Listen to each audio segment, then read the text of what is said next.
Greetings, mortals. I come in peace and with card tricks for you lucky guys at BBM TV. This one is called In Waves, Dun. If you know why, email us, because I don't. Alright, perfect. Let's take a look at what you need to do this trick. We're going to start off just with 3. It doesn't actually matter what cards you use. I use the Ace, 2 and 3 of spades just because they're easy to remember and everything.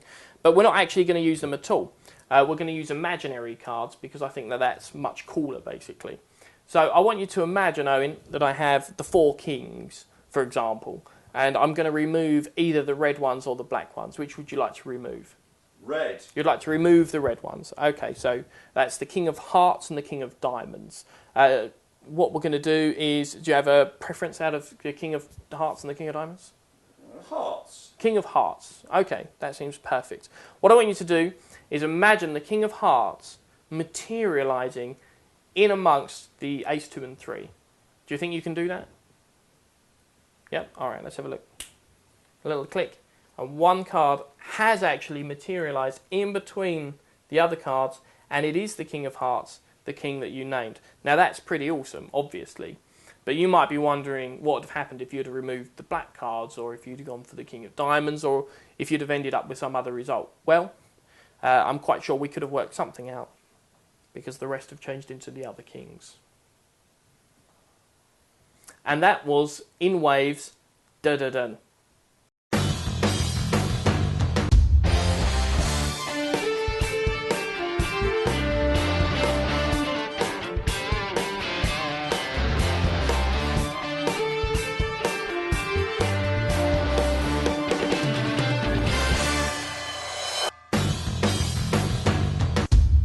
Well, hello there, BBM TV. Here I am, Owen Packard. Here he is, Liam Morecambe?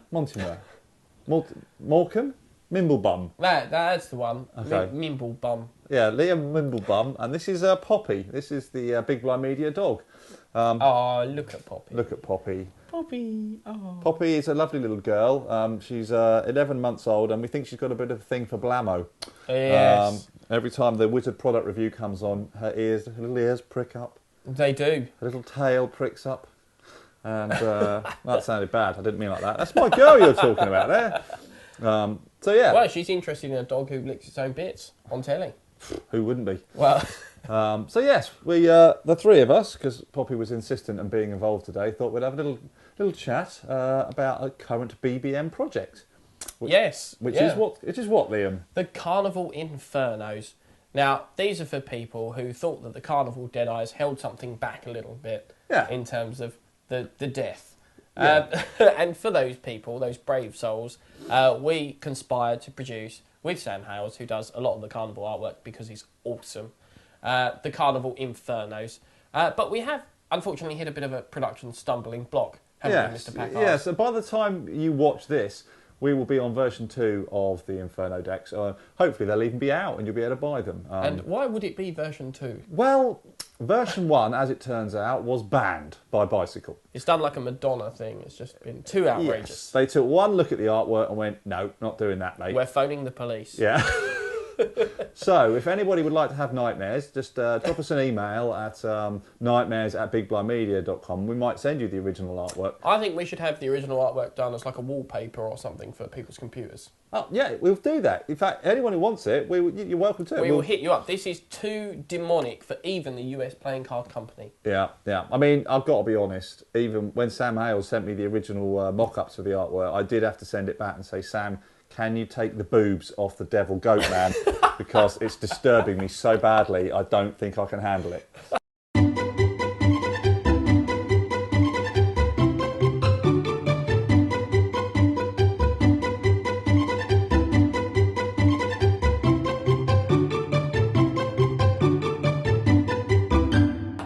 And his erection doesn't feel right. right, anyway, so so that's the story of the Karnival Infernos. Here's a dog's bum. Yeah, here's a dog's bum. So yes, hopefully there'll be a link on the screen now of a way that you can download the wallpapers. By all means, look at them and be scared.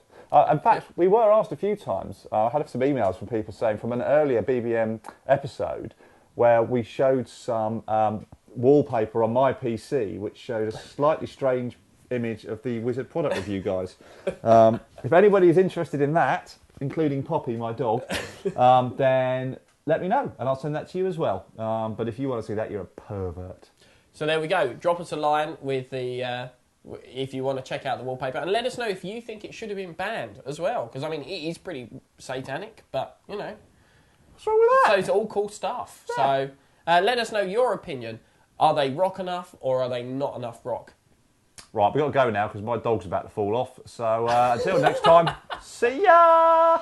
Bye! Now we're going to take a look at one of my favourite tricks from the George McBride DVD set called Ace de Triomphe. And it's really, really awesome, and you should check it out now. What you need to do is take out the 4 aces, and the idea of this trick is to do a little something where you run your thumb down and one of the aces vanishes. It just leaves you with 3 aces left.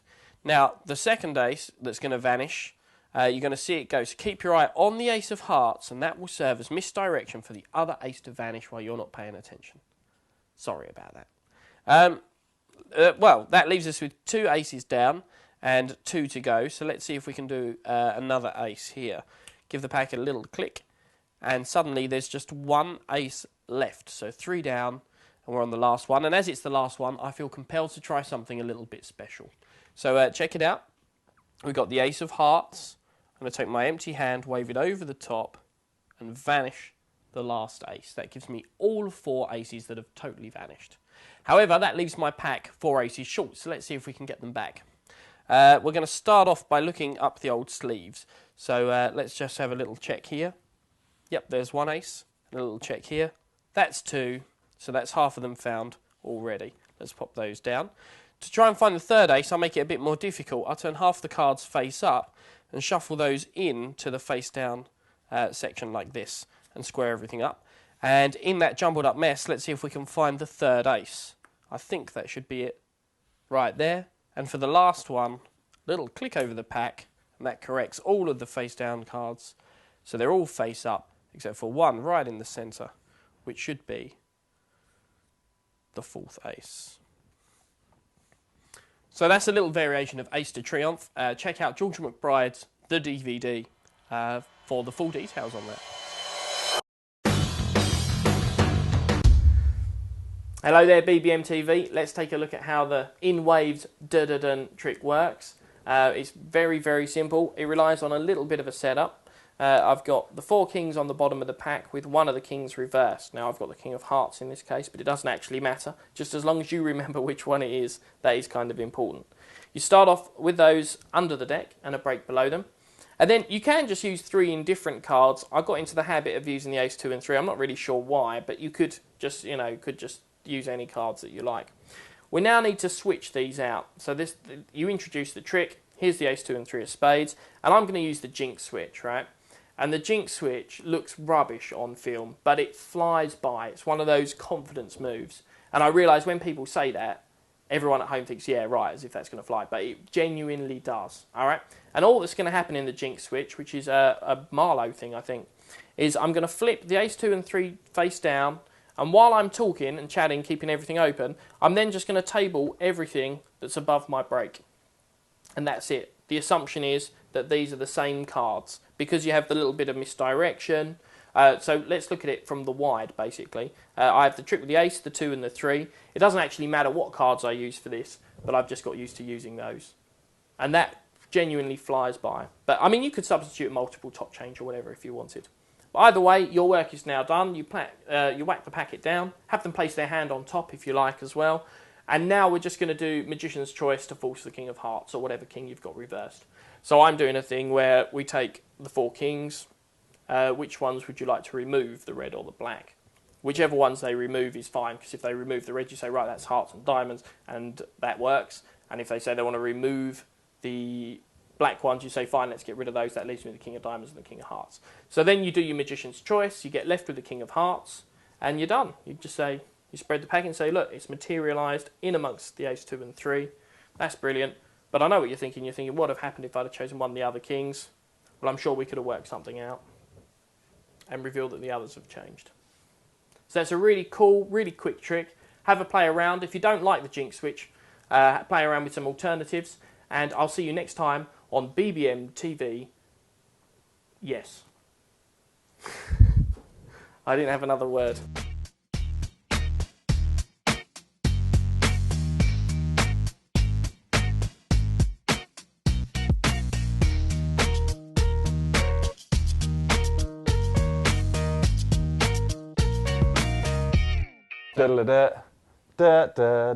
What's that? What's in there? Our dog is cute. Then your dog.